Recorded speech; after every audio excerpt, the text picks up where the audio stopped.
Greetings, everyone. Welcome to the Outerview, where reason comes first. My name is Professor Les Henry, and today it is my honor and privilege to welcome Dr. Gabriella Beckles-Raymond. How you doing, sis? I'm good, I'm good. Thanks for having me.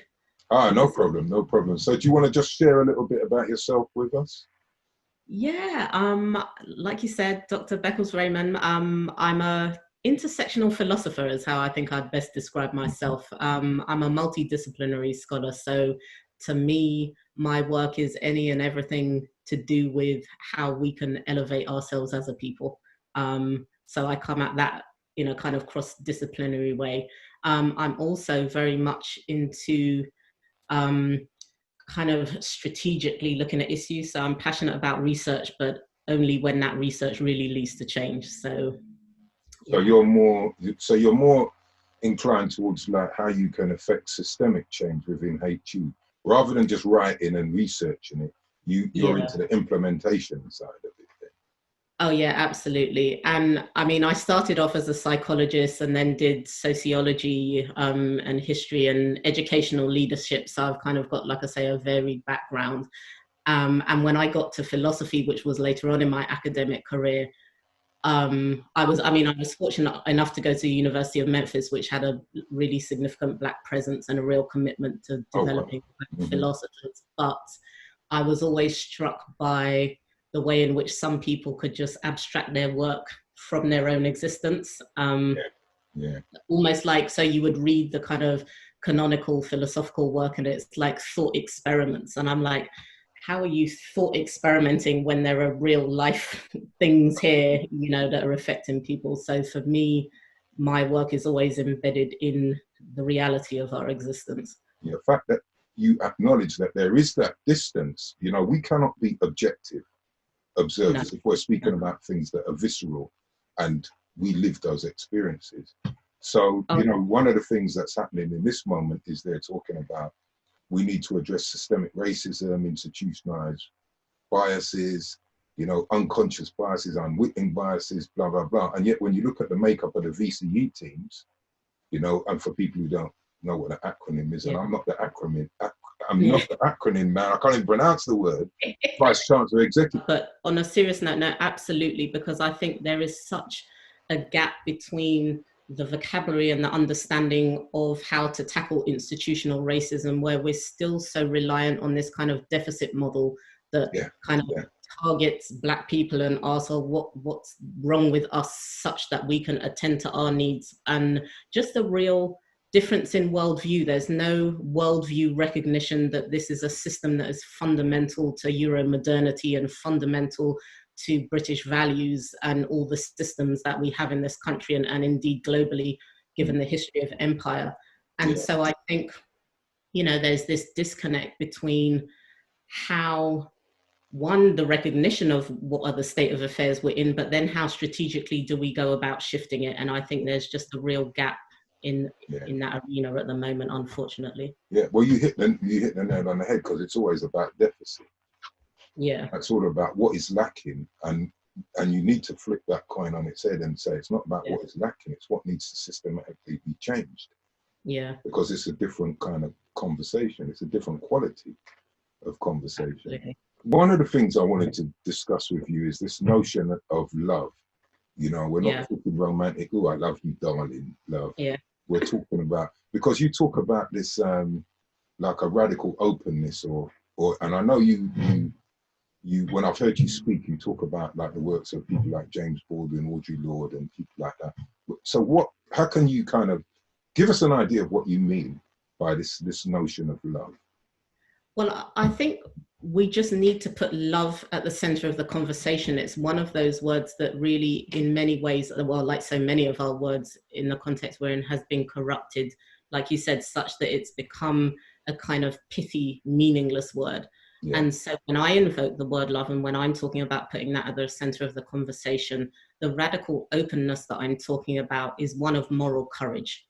It's really about speaking truth to power, but not only so loving oneself, one's community, other people enough to be courageous to challenge all those systemic systems and processes that inhibit love. and like I say, love in the spiritual and emotional sense of the term. And so one of the things that I think is problematic sometimes is that we kind of valorize the political sphere, in the sense where we kind of recognize the revolution in the public spaces. We recognize marching and these other forms, which are all obviously acts of love, in my opinion, and obviously necessary. But that also that same revolution has to happen in terms of how we address each other, in terms of how we address ourselves. And so I'm talking about being accountable, being present, coming back to the table even when it hurts to do so. I'm talking about, you know, placing and prioritizing our love and our loving energy to those who love us back, you know, and not investing our time, energy, heart, and soul into those people who seek to hurt and reject and dehumanize us. Yeah, that's actually really interesting for me because, you know, there's a tune by KRS-One called "Love's Gonna Get You," and even yesterday I was quoting that tune to somebody because they said something. It was a joke, like they said something like, "Yeah, I love my car," and I said, "You need to go listen to KRS-One." For me, the crucial, profound point that you're raising there, and in some ways, and I had a conversation with somebody the other day about black businesses, and what I was basically saying is, you know, fundamentally, black businesses, whatever they are, because we know that demographically, you cannot transplant the USA argument to here. Yes. You've been there, you know even more so than I do. But what I said to them is, there has to be a notion of love, self-love, for you to want to do that in the first place. And that self-love will also mean giving license to us to fail. The same license you will give to other people who may expressly hate you, don't care whether you patronize them or not, but they will mess you up once, you go back again. They mess you up, they go back again. But us, we don't love, not we. I hate using that whatever it is, we. Yeah. But it seems to me that there is something wrong where we will give other people a chance, but we won't give ourselves that chance. And for me, the basis of that has to be that kind of love of self. Whether you say you love yourself as an African person or a black person, but you are that part of the human family, whether you like it or not. And that branch of the human family is in trouble. So I really appreciate that notion that you say, you know, you develop this notion of love into something that for me is qualitatively different from just the, you know, this facile notion of why we're gonna love each other. No, it's more profound than that. Yeah. And I think, I mean, one of the reasons, like I say, I don't want to kind of slip into romanticizing this notion of love. I think one of the ways we can tell what really matters to our liberation and freedom is by looking at what interlocking systems of domination focus on destroying. So for example, if we look at the level of effort that's put into maintaining racism and sexism and capitalism and homophobia and war and all these things, there really is a kind of unrelenting onslaught of structural and social and cultural force put into convincing us, you know, that all these different ways in which we can destroy ourselves. But I think that's also true for love. So if we think of the proportion of our cultural production, movies, TVs, musical outputs, advertising, etc., that go into force feeding us a kind of diet of distorted conceptions of love, you know, I think it gives us pause to ponder, you know, well, why is that? Why is, you know, something that we're led to believe so superficial? Why is there such a level of energy put into us convincing of these kind of pathological and manipulative notions of love? I think it, like I say, for me, it gives a pause to question why that would be. Yeah, wow. Can I add one more thing to that? Absolutely, absolutely. Like, really just, like I say, to put it to get it away from the abstract, to put it in a concrete context. If we just think of the ongoing destruction of the Black family, for example, from enslavement to the Windrush scandal, through incarceration, murder, and all the devastation, that's really an attack on love, you know, because it's within our families and our homes where love is born and cultivated and nurtured. And that persistent destruction of how our families operate, I think, is a facet of this concern I have about love. Yeah, absolutely. I mean, one of the books I'm featured in that was Prof Hilton and Sister Ochieng, I think. Geez, I've probably got their names wrong. But that was all about Black families, and I remember I wrote a chapter on that, and within that collection, I think the book was published, it was about 2012 it was published, and it's, you know, my head not good today, but something to do with Black families and that. Yeah. At the end of the day, that's what it was about as well. It was, you know, we're constantly under attack. And what I do like is the fact that you kind of move up this notion of how we're bombarded with these very distorted notions of what love is. And in some ways, they lend their hand to that kind of self-destruction that we face as peoples of African ancestry. So, yeah, I just have to say I give thanks for that slice of reasoning there. I know that we've reasoned, and I've heard you speak about before, about this, we need this spiritual revolution or revolution in our I don't know, spiritual relationships. And again, you're not into the hooky spooky stuff. Again, it's very pragmatic and practical. So do you want to share some of that with us? Yeah, I think when we kind of look at the arc of human history, or when it's historicized and described, we think of the Industrial Revolution and the information age that we're allegedly now in. And my concern is that we've just never caught up ethically. We've made all these material or alleged advances, but we've never developed our spiritual and ethical understanding to catch up, so that when we see, I mean, if we think of just social media, and I'm not an anti-technology person, but we don't have an ethical, moral framework that enables us to use all the tools that we now have in ways that are to edify the human community, as opposed to destroying it. And so every time we get these kind of advancements, they actually end up being used for something negative, for our own self-destruction. And so for me, the last kind of radical, if you like, moral kind of transformation was the introduction in modernity or Euro-modernity of this notion of kind of equality. But we've seen the limitations of that. We've seen that they didn't really mean equality. You know, they meant a certain elevation of a certain group, and some shifts in structure, but not for all people. And so to me, that, you know, that's 400 or 500 years ago now. And we're still hanging on to those principles that are now 500 years old. We're still talking about liberalism as if it's a modern thing. And, you know, we've obviously reasoned and you know, and we all kind of use the term fashionably now, neoliberalism, and rightly so, but we haven't critiqued sufficiently or haven't implemented responses to the problems with the liberal model and that paradigm. And I think what we all know now is that liberalism and capitalism and intersectional domination are all part of the same edifice. And so if that's the best we can do morally, it seems to me we got to step our game up. You know? And so I think part of the shift that I would like to see is that at the moment, the kind of ultimate goal is power as domination. It's how can we control resources, other people, land. We're colonizing the universe. We're going up into the moon, and you know, and it's really a notion of power as domination. And to me, the shift that needs to take place is from power as domination to power as being. And that might again seem like a somewhat trite thing to say, but the ability to be is a radically difficult proposition, given that we've kind of constructed a world where existence is a genuine challenge. Survival is a genuine challenge. And so the act of being, which I think we sometimes often put I'm just being, so that it's kind of equated with laziness, but really being present, recognizing our embodiment, recognizing our spirituality, recognizing other people is a far more difficult proposition than we often really take seriously. So really yours is an ontological critique and challenge to this, you know, this Mary Shelley's Frankensteinian nightmare.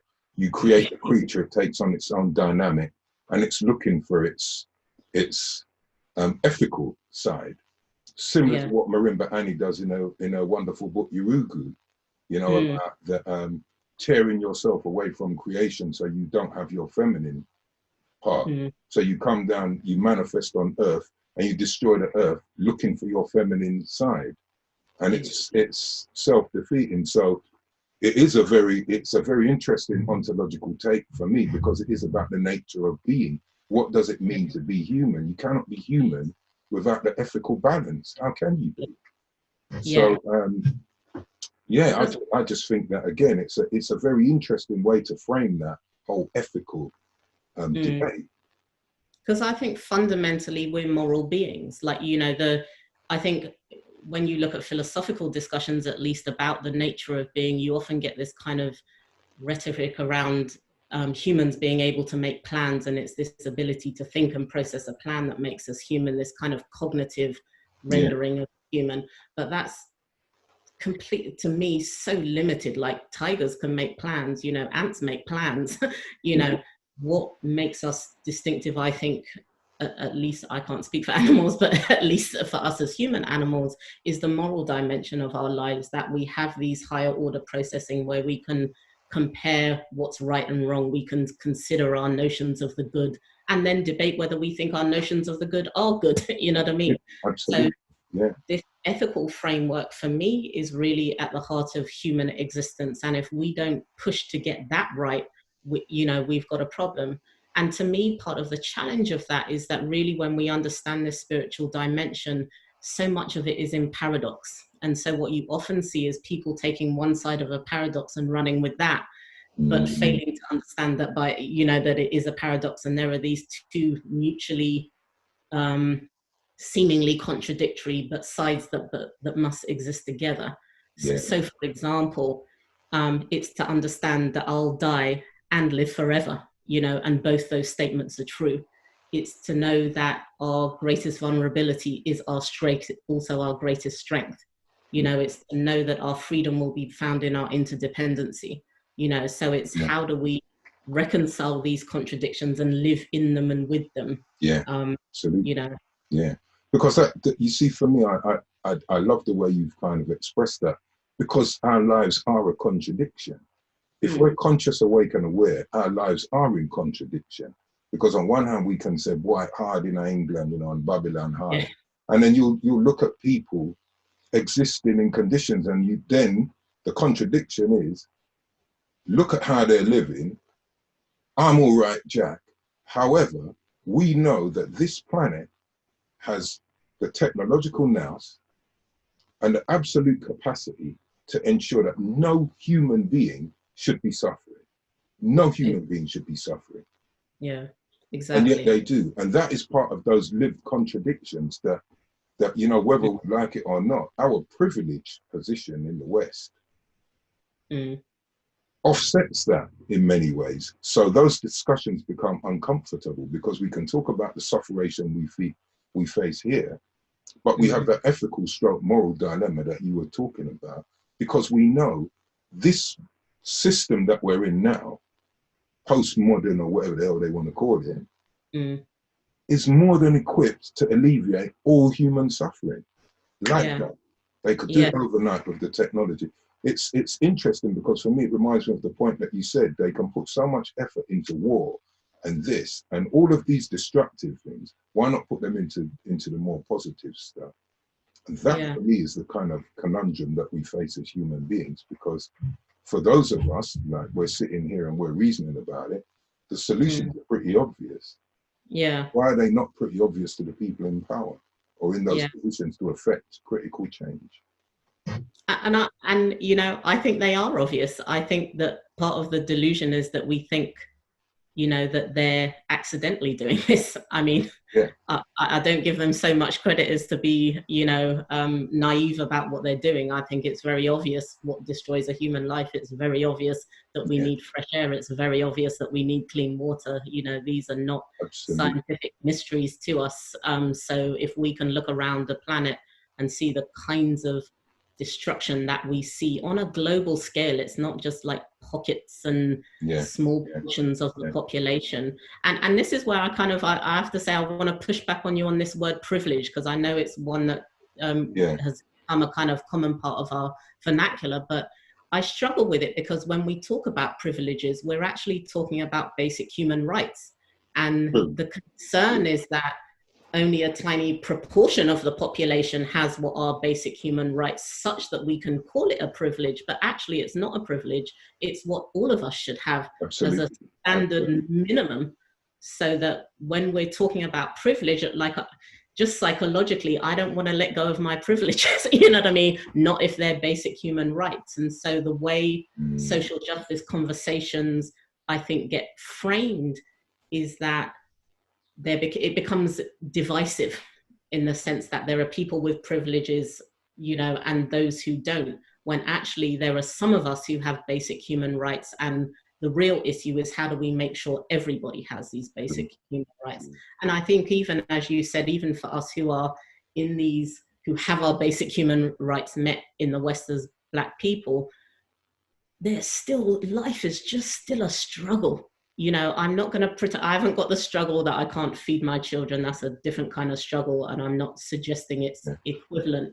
But also, we can't get into this kind of oppression Olympics. It's to ask ourselves, well, what do we need to do so that we can live fulfilling lives? You know, what does that even look like? Can we even picture it?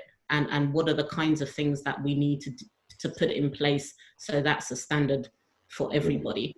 And I think part of the difficulty with that is precisely what I was talking about before, people's inability to understand paradox. I'll give you for an example that kind of touches on what you were talking about.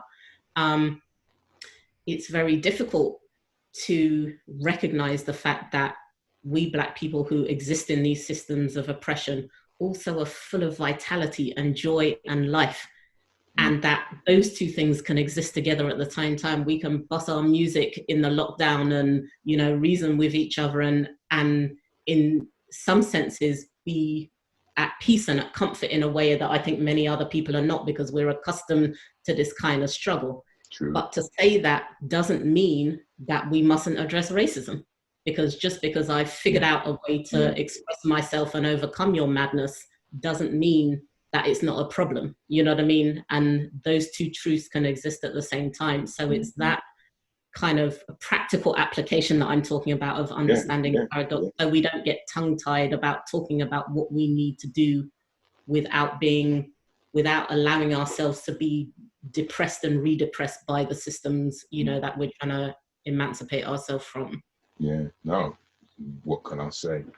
And it's and I know that's always been your thing about privilege, and I totally get it, because in some ways maybe it's not privilege, it's benefits. But you know, it's interesting, because that's one of the things that you know, especially a dominant racist society will use. They'll say, well, look at you, you're all right, you've got this, you can do that, everything must be hunky-dory. But it's that ongoing oppression, that ongoing situation, that ongoing realization that this is what we live in. And it doesn't matter where we go as peoples of African ancestry, Black people, whatever, transplant us and put us there, we will get the treatment. It's not until they know you're Dr. Gabby that they're going to give you a different type of treatment. But then even not, and I think this is one of the lessons we have to learn as well, because I think when I'm talking about this ethical revolution, it's for us too, in the sense that we don't define success in ways that are counterproductive to us. Absolutely. And so I think many of us figure if we just win at the white game, we've won. And there are so many examples of people who have ticked all the boxes. You're professor this and that, you've got the house and the 2.4 kids and the picket fence and whatever. You can still get stopped in your car and jacked up by the police like anybody else. You can get shot on your doorstep like anybody else. So these things don't protect us from that kind of racism. And to me, that's partly what racism is. So when we get these kind of conversations about transracialism where, you know, I know what it's like to be Black. No, you don't, because actually what racism is that you can never walk away from that. There is no buyout. Absolutely. There's no opt-out card. Absolutely. And so to me, part of that ethical transformation that we have to go through is reimagining what success looks like. So it's not that I've achieved and gone up the ladder that the white system has set for me. It's that I've imagined a different kind of life, a qualitatively different kind of life, where it's about the people I've uplifted, it's about the lives I've touched, it's about whether when people in my presence, they feel lifted or whether they feel like there's another cloud over their head. Yeah, beautiful. I know you've got this notion of focus as well, and I know this is crucial in what you're saying. There's also that element of, you know, you have to have that self-love and that love of others, a bit like Ubuntu, I am because we are, we are, therefore I am. So can you just explain a little bit about what you mean by that particular type of focus? Yeah, well, I think I'm coming off the back of, I know most of the nation have watched the Last Dance, that program about the Chicago Bulls' last season, and we see this kind of. The who? What? Sorry, what was that? Was that are they in the Premier League? No, I see. Come on now, keep up. I'm a baller. Basketball, we're talking Michael Jordan. Okay. You get on with Les Back, because Les Back was one as well. Okay. What struck me is how many people have watched it actually, like who have nothing to do with basketball. But what we see in that documentary is a kind of unhuman-like focus that Michael Jordan has, where he wills his team and himself to championships. But I think what's one of the important takeaways from that documentary for me is that even as he has this kind of single-minded focus, he actually becomes a champion when he makes the success of the team his focus. Yeah. And it's that understanding of focus as directed to the elevation of all people that to me is success. But I want to give two little caveats on that idea of focus at the same time. So one of the things, as much as like many others across the planet loved that documentary, one of the things that as a woman I was immediately struck by was the fact that the documentary never makes any mention of his wife Juanita or the other people who are the kind of support systems that make that kind of single-minded. I haven't seen it, so. Okay, well, you got a Netflix, man. You got a Netflix. Watch The Last Dance. Like I say, it was #1 in the UK at some point. It's just because to be honest, if it's kind of like a ball that bounces too high with people flying through the air, I'd rather watch kung fu movies. But I'll give it a try. It's about the psychology of winning. Yeah. It's about it more than anything else. So I think that's why it's been popular, because it translates to any area of life. So it's really about the psychology of success. But like I said, one of the things that struck me is that there was a real kind of failure to recognize all the supporting cast that makes a life of that kind of singular focus possible. And even in the context of COVID, we've kind of seen the clapping the NHS and a kind of brief moment in which people understood the work of being a parent, you know, but actually the human flourishing that we see in this world is made possible by the kind of unrewarded, unacknowledged, unappreciated work of mostly women. And that to me is deeply problematic. The second caveat I want to add is that that when I'm saying focus is a kind of necessary for this kind of success as lovers, I'm talking about it, we want to make it in the context of an observation by Toni Morrison, who really reminds us that racism is a distraction. And so if you don't mind, I want to read a quote because I think it's an important reminder. I don't mind. Especially given the kind of context of the furore we're seeing about Black Lives Matter and everyone kind of racing to allegedly do something. So Toni Morrison says, the very serious function of racism is distraction. It keeps you from doing your work. It keeps you explaining over and over again your reason for being. Somebody says you have no language and you spend 20 years proving that you do. Somebody says you have, your head isn't shaped properly, so you have scientists working on the fact that it is. Somebody says you have no art, so you dredge that up. Somebody says you have no kingdom, so you dredge that up. And she says, none of that's necessary. There'll always be another thing. And so when I'm invoking this idea of focus, it's really, I guess, a reminder for all of us to remember what our agenda is and not to be sidetracked by other people's vision for what we should and shouldn't be doing. Beautiful, and anyone who's ever listened to me, it's probably the word I use the most, distraction. Have the right conversation, avoid the distractions like what we're seeing now, but that's beautiful. Right, so do you want to hit us with something surprising about you? And I think I kind of got a little inkling about what it was. Yeah. Or what it is, I should say, because it's just one thing. I know you've probably got many, but yeah, hit me. Well, I don't know if I've got many, because I kind of tend to wear my life on my sleeve a bit. But I'm a basketball player. I love basketball. Like I'm a baller for life. And I say that, I think, because often as so-called academics or intellectuals, we're separated from our physicality. Yeah, we're pigeonholed. Yeah, Cerebral.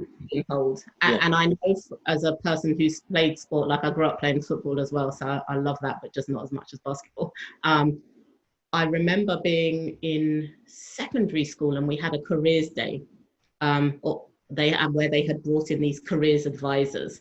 And at that point, you know, I was the star of my school girls basketball team.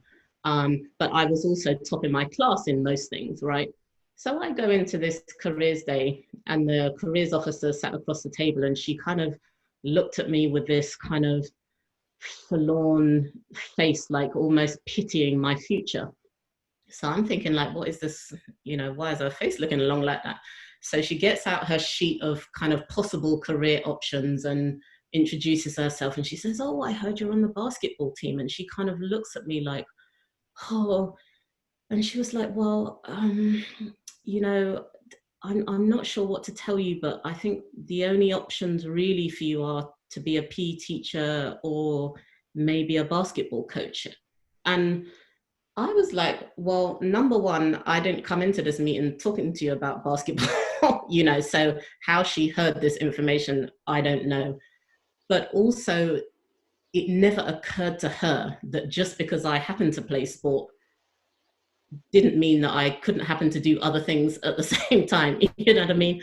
And so that was the first time that it really struck me, these kind of basic assumptions about if you use your body or if you're a physical person or if you play a sport, that you're just too dumb to do anything else. And I think these kind of obvious stereotypes that Black people encounter are really problematic and often make us kind of shy away from or embarrassed about these sides of our lives. And people see you as Dr. Beckles-Raymond, you know, they can't imagine you running up and down, breaking a sweat or whatever. Not that I can now because I'm older and put on too much weight, but you know what I mean? And that those other elements of our lives matter. So as if a person should know anything about me, is that no, I'm a baller. And basketball's a metaphor for life. And it's interesting because my experiences at school, most people now got expelled from school at 15, yeah. College at 16, was the opposite. Because they wanted to force me into the physical stuff and I was more into the reading. If they had encouraged my reading, I would have done the physical stuff. Because my twin brother was always better than me, not much. Like he might have been a couple of seconds faster than me in a race. Yeah. But I totally tuned out. So it's interesting. It's almost like every which way they have us. If you lean to that, they push you to that. If you lean to this, they still push you to that. So yeah. What about a takeaway? What can you give our audience to take away? What does Dr. Gabby say? I think, you know, I love calling you Dr. Gabby, you know. No, well, I don't use a title for, you know. I don't use a title. Well, I still coach basketball and football, and the people I coach, they call me Dr. G. Okay, well, that's good. That's good. Yes, Dr. G, I like that. Yeah. As do my students, actually. I think the takeaway is everything but I've said, but the practical application of it. So I'm not for the talk without the action. And so I suppose what I want to do is leave people with, in a way, another paradox. It's knowing that we must surrender to a higher power, even as we become the architects of our own destiny. And so it's the recognizing the power and agency we have to transform the situation we're in, because I think much of what I've talked about and the distortions I've talked about are designed to make us feel powerless. Yeah. And we have to realize and recognize our power as spiritual, physical, emotional, mental beings existing on this plane, and to mobilize that power towards a greater destiny. And for me, that greater destiny would be one where we focus on being love. Wow. Well, Dr. G, what can I say? I really give thanks for your, I just really give thanks that you joined me today for the Outerview, and stay blessed, stay focused, and I know we'll catch up in the future soon, but yeah, one love. Perfect. Thank you. Well, thank you so much for having me. It's a real honor to sit down and chat with you. It really is. And like you say, we will link soon. Absolutely. So we give thanks. Yeah, bless you.